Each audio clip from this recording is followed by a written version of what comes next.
I'm Ren Brennan, and this is my first YouTube video. Today I'm going to walk you through a little play session I had with acrylic inks.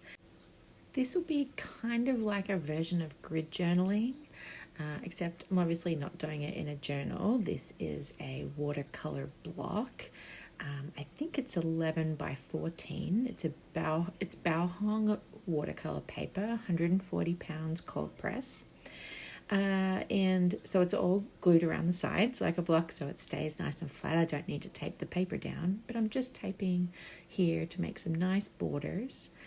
There you can see I've got 2 waters. I keep 2 so I can keep one lot of water clean at all times. And then I'm using this Blick palette paper because acrylic inks, I don't really like them on my watercolor palettes, so I like using this paper sometimes to mix my colors and my ink. Okay, so here we go, and I'm just using some water and an Asian calligraphy brush here to just put some random water patterns down on the paper, which will help spread the inks after I apply them. So just some random things here. I'm using Liquitex acrylic ink, and I think this is the Phthalo blue. Give it a shake and yeah, start brushing it around the paper. So you'll see as I'm brushing this around that in some areas you can see those dry brush marks, like in that bottom right square then. And then where the ink hits some of the water that I'd applied to the paper, you get a little, like a nice wet on wet effect where it, spreads out. The color dilutes a little bit as it spreads through the water. And so what I'm aiming for here is a nice mix of marks between those softer wet on wet marks. Here you can see I'm doing some splatters straight from the brush. So yeah, just a nice contrast of marks between the dry brush marks, the wet brush marks, different widths, and then those splatter marks. So just cleaning my brush off.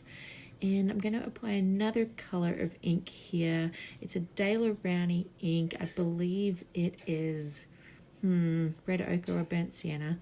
I'll put that in the notes, sorry.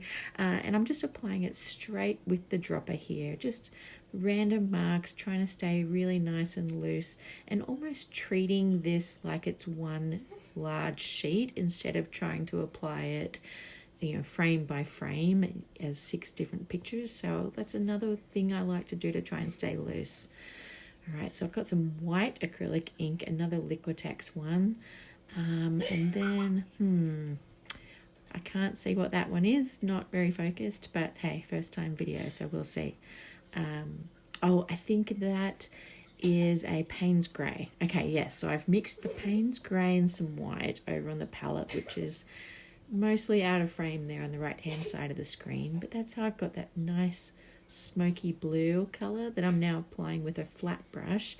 Again, I'm looking for a little bit of contrast in marks, away from those really like brushy type marks, I guess, in looking at these kind of straighter lines, a little bit more controlled with this flat brush.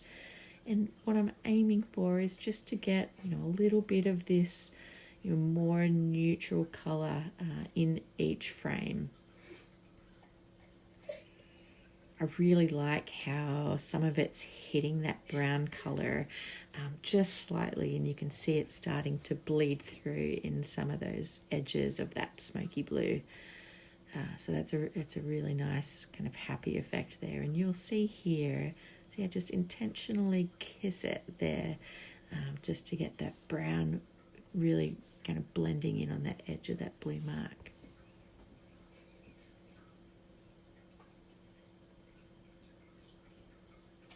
Oh yeah, look, that's really like browny bluey neutral, so it's almost like a dark brown grey. So I'll just get the last couple of marks in here with this flat brush. And you can see I'm doing a combination of straight brush strokes, curved, but they're all that same width with that brush. Okay, now I've got some white acrylic ink. And again, applying it straight with the dropper, but instead of the dropper touching the paper this time, I'm just kind of like squirting it up from above the paper, dripping it, trying to do fast motions to get those energetic lines across the paper. I've got some air bubbles there, trying to pop them so they don't dry kind of funny looking. And I'm going to be impatient because, I'm filming a video. Instead of waiting for this to dry to remove the tape, what I'm doing is I'm blotting some of that excess ink there that's run across the tape, just to try to dry that off so I can, get ready to take that off without ink really bleeding into those taped off areas when I remove the tape. It's I do that also when I'm not filming videos. Sometimes it's hard to be patient if I'm really kind of in the flow.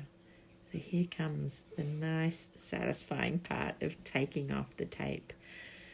This is I think it's a Craftzilla tape. I bought this probably, 8 to 10 years ago for my daughter, actually, when she was a toddler, and she's now a middle schooler. I have this in a bunch of colours because she used to love making, and still does sometimes, a cardboard and tape sculptures, and I found it's a pretty good tape. I think I just got it from Amazon. It does a nice job, like fairly consistently not ripping up the watercolor paper, and so it did really well on this Baohong paper, as you'll see. So I'm speeding up a bit, and this is where it gets a little crazy with the trying to control the placement of the block with in the frame of the video. Not something I've really had to worry about before. All right, so that's what it looks like so far. It's probably still a little bit wet.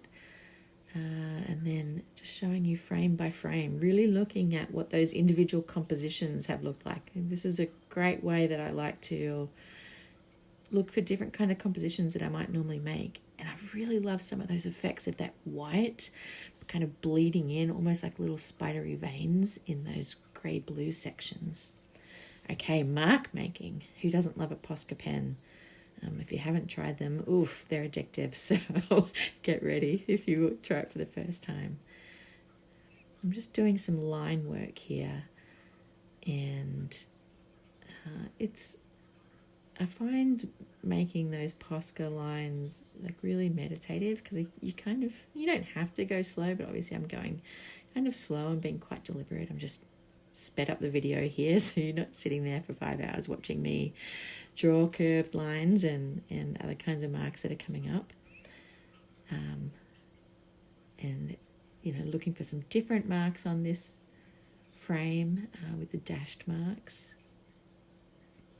Again, ends up being quite meditative because doing those dashes is then a lot slower than just doing the bold lines, but it's actually a really nice way to relax at the end of the day. Sometimes I like doing this at night and just helps me chill out, kind of forget about some of those stresses of the day with work or home and just, doing something nice for myself.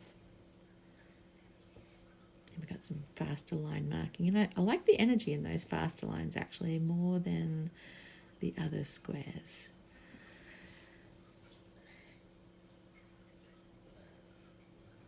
That Posca, sometimes that ink sometimes it gets a little weaker, so off to the side I've got kind of a white puddle of ink that had come out of the Posca just from kind of banging it up and down on the palette, and so sometimes I'm just dipping the point back in that little pool of ink or paint that kind of accidentally came out of the pen, just to kind of freshen it up, because you see some of those lines are a little faint.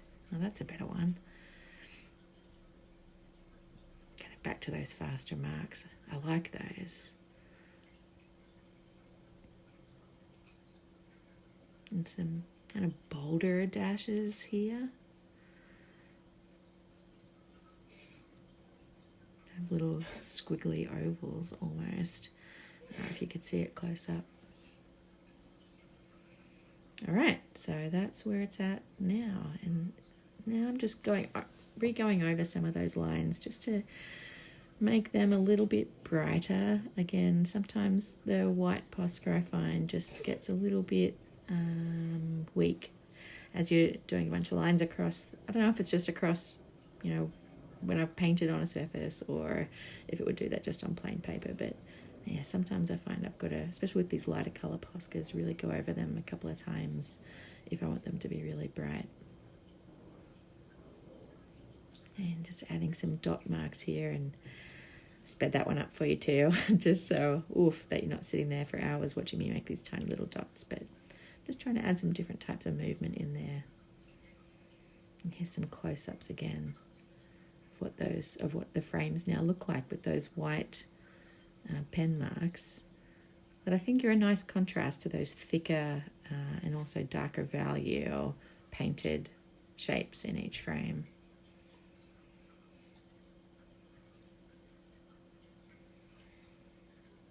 Okay, so here's the finished product. I really like it. It was just a nice, relaxing, playful session, and I hope you liked watching my demonstration. If you'd like to see more videos of me experimenting with my different art materials, click subscribe or give me a thumbs up, and I'll work to get more content on here that really shows my kind of creative journey and challenging myself to use up my art materials and have some fun. All right, have a good one.